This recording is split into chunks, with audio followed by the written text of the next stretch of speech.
I would like to explain something in this video, and that is, I'd like to explain why people like Hitler. How, you ask, can people actually like a monster like Adolf Hitler in 2026? And you might think that it's all about no, the plague of noticing that's being widely discussed, of noticing certain ethnicities having a lot of power in a lot of ways, and how we're not supposed to notice the things, how we're not supposed to notice that about them.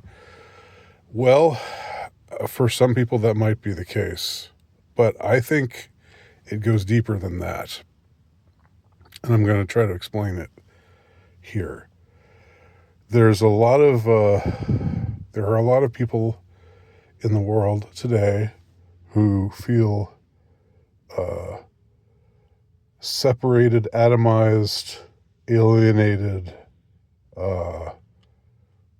and who don't feel that anything out there really represents them. And these people have grown to hate the world that surrounds them, to hate the culture that surrounds them, to hate the scolding voices of the culture that surrounds them.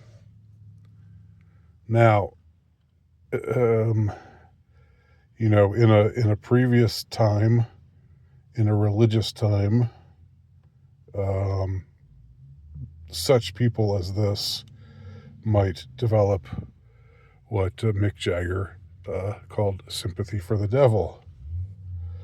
Because in a different sort of time, the devil would be the one who would be held up as the object of hatred, as the person, as the being that we should all despise.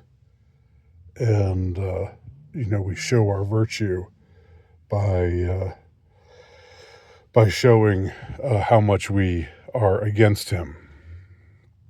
But today, that's not the case anymore with the world that surrounds us. The world that surrounds us says, "Hey, if you're into the devil, that's all right. Different strokes for different folks. No problem. But if you're into Hitler, what? You're into Hitler? You like Hitler? You like Hitler?" And they spaz out, right? And they do. They do. So given that, Hitler has holds the position of being maybe not the most hated man in history, but the man whom we are supposed to think of as the most hateful man ever to have lived, as the most evil man ever to have lived. Which, if you look at history objectively, is just, without going to bat for the Austrian painter, and without trying to excuse anything that he did, that's just a wildly inaccurate and wildly skewed perspective on things. So it's as though he occupies this space of, if you want to please the world, if you want to show that you're a good person to the world that surrounds you, then you need to hate Hitler. You need to hate him more than any other person who's ever lived. You need to see him as more evil than any other person who's ever lived. So how does a person who is thoroughly alienated from the world that surrounds us, from the culture that surrounds us, how does he react to something like that? He reacts by liking Hitler, because he sees in Hitler, uh,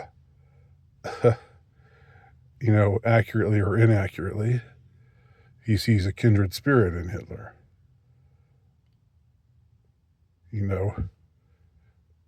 At the risk of being blasphemous.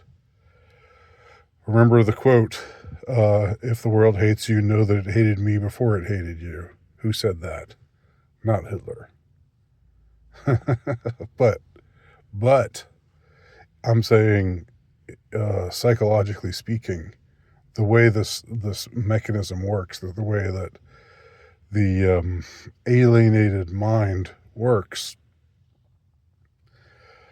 then it associates everything that the world hates with Hitler. And if you hate the world, then and the world hates Hitler, ergo, you can fill in the blank. You can finish that syllogism yourself. So that's why people like Hitler.